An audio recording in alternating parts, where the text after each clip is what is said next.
కరీంనగర్ నగరంలోని ఆదర్శ నగర్లో గ్యాస్ సిలిండర్ లీక్ అయి నిన్న జరిగిన భారీ పేలుళ్లలో దాదాపు 20కి పైగా గుడిసెలు పూర్తిగా దగ్ధమయ్యాయి. నష్టపోయిన బాధిత కుటుంబాలను వివిధ పార్టీల నేతలు పరామర్శించారు. అగ్ని ప్రమాదంలో తమ రోడ్డున పట్టామని ప్రభుత్వం వెంటనే స్పందించి తమను ఆదుకోవాలని వేడుకుంటున్న బాధితులతో ఘటనా స్థలం నుంచి మా ఉమ్మడి కరీంనగర్ జిల్లా ప్రతినిధి శ్రీకాంత్ మరింత సమాచారం అందిస్తారు. నిన్న కరీంనగర్ ఆదర్శ నగర్ లో జరిగిన భారీ అగ్ని ప్రమాదంలో బాధితులు సర్వం కోల్పోయారు. ఏదైతే రెక్కాడితే డొక్కాడని పరిస్థితుల్లో వాళ్ళంతా కూడా జీవనం సాగిస్తూ ఉంటారు. గత 30 సంవత్సరాలుగా కూడా ఇక్కడ ఈ ప్రాంతంలో గుడిసెలను ఏర్పాటు చేసుకుని వాళ్ళంతా తమ జీవనాన్ని కొనసాగిస్తూ ఉంటారు. అయితే నిన్న తామంతా కూడా మేడారం జాతరకు వెళ్ళిన తరుణంలో ఈ అగ్ని ప్రమాదం జరిగిందని చెప్పేసి వాళ్ళు ఒక ఏదైతే హృదయ విదారక పరిస్థితి ఇప్పుడు ప్రస్తుతం మనం విజువల్స్ లో చూస్తున్నాము. ఏదైతే పూర్తిగా ఎందుకు పనికి రాకుండా కూడా గుడిసెలో ఉన్న సామాగ్రితో పాటు పూర్తిగా అన్ని కాలిపోయాయి. మనతో పాటు కొంతమంది బాధితులు ఉన్నారు, వారితో మాట్లాడే ప్రయత్నం చేద్దాం. చెప్పండి అమ్మా, అసలు ఏం జరిగింది? మీరు మేడారం వెళ్ళారు, వెళ్ళే ముందు దేవుడికి దీపం పెట్టి వెళ్ళారని చెప్పేసి ఇక్కడ స్థానికులంతా చెప్తారు. ఆ దీపం వల్లే ఇది ఘటన జరిగిందంటూ కూడా అంటున్నారు. ఇదంతా అసలు జరిగిన పరిస్థితి ఏంటి? దీపం పెట్టింది మేము, మాకు తెలియదండి. మేము ఇక్కడ లేము, పెట్టిరో తెలియదు, ఏం చేసింది కూడా తెలియదు మాకు. మేము మేడారం పోతామని బయలుదేరినాక చెప్పారు గంట తర్వాత. అయితే ఈ స్థలం ఎవరిది? అసలు ఈ స్థలం ఎవరిది? మీరు ఇక్కడ ఎన్ని సంవత్సరాలు ఉంటున్నారు? ఈ స్థలానికి సంబంధించి మీరు ఏదైతే అద్దె కూడా వసూలు చేస్తున్నారు కొంతమంది మీ దగ్గర అని చెప్పేసి కూడా అంటున్నారు. ఈ స్థలాన్ని కబ్జా కూడా చేసేందుకు ప్రయత్నిస్తున్నారు అనుకుంటున్నారు. ఈ క్రమంలోనే ఇక్కడ ఈ అగ్ని ప్రమాదం సృష్టించినట్టుగా కూడా కొన్ని ఆరోపణలు వస్తున్నాయి. దీనిపై మీరేమంటారు?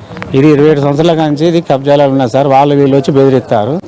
ఇది ఎవరిది కూడా కాదు, కాకపోతే కోట్ల కేసులు నడుతుందని మమ్మల్ని వచ్చి బెదిరిస్తున్నారు. 27 సంవత్సరాల నుంచి బాయి పొందాలని. ఎవరు మిమ్మల్ని బెదిరిస్తున్నారు? వాళ్ళు పేరు తెలియదు సార్. వాళ్ళు వస్తారు, నైట్ వస్తారు, ఒక 5-6 వస్తారు, బెదిరిస్తారు. ఇట్లా మిమ్మల్ని మనిషికి ₹1,00,000 అయితే గుడిసె కాల్ చేయమన్నారు. మేము కాల్ చేయను, మేము ఇక్కడనే ఉంటామండి, మేము కాల్ చేయము. మేడారం వెళ్ళినాక జాతర వెళ్ళినాక అప్పుడు మాట్లాడదామని చెప్పినా. ఈ లోపల మేము వచ్చే లోపల మొత్తం అంటుకున్నాయి సార్. అంటే దీనికి సంబంధించి మీరు ఎవరికైనా అద్దె చెల్లిస్తున్నారా? అంటే కొంతమంది నాయకులు ఏమంటున్నారంటే దీనికి సంబంధించి అద్దె కూడా కడుతున్నారని చెప్తున్నారు. అద్దె తీసుకుంటారు సార్, ఒక 2 తీసుకుంటారు. ఇటు పక్క సత్యనారాయణ జాగా వాళ్ళు ఉన్నారు, వాళ్ళు తీసుకుంటున్నారు. అటు పక్క మబ్బుల్ బాయ్ ఎగ్ బాల్ ఆయన కూడా కిరాయి వసూలు చేస్తాను సార్.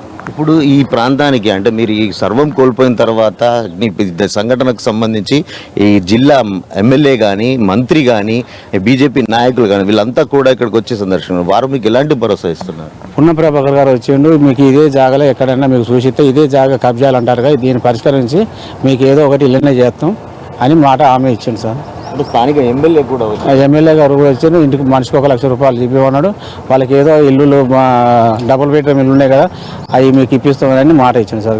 బీజేపీ నేతలు కూడా నిన్న మీకు కొంత ఏదైతే సామాగ్రి ఇంటికి ఇప్పుడు ప్రస్తుతానికి మీరు ఇబ్బందుల్లో ఉన్నారు కాబట్టి మీ ఇబ్బందుల్ని చూడలేక వాళ్ళ బండి సంజయ్ ప్రత్యేకంగా మీ కొరకు కొన్ని సామాగ్రిని పంపించారు. వంట సామాన్లు, భోజనం అన్ని ఏర్పాట్లు సాయంత్రం నైట్ 12 గంటల దాకా చూసుకున్నారు సార్ బండి సంజయ్. వాళ్ళ అన్నగారు కూడా వచ్చి టిఫిన్ పంపించండి, మధ్యాహ్నం భోజనం కూడా పంపిస్తాను. మొత్తానికి సర్వం కోల్పోయి తామంతా కూడా రోడ్డున పడ్డ పరిస్థితి నెలకొంది.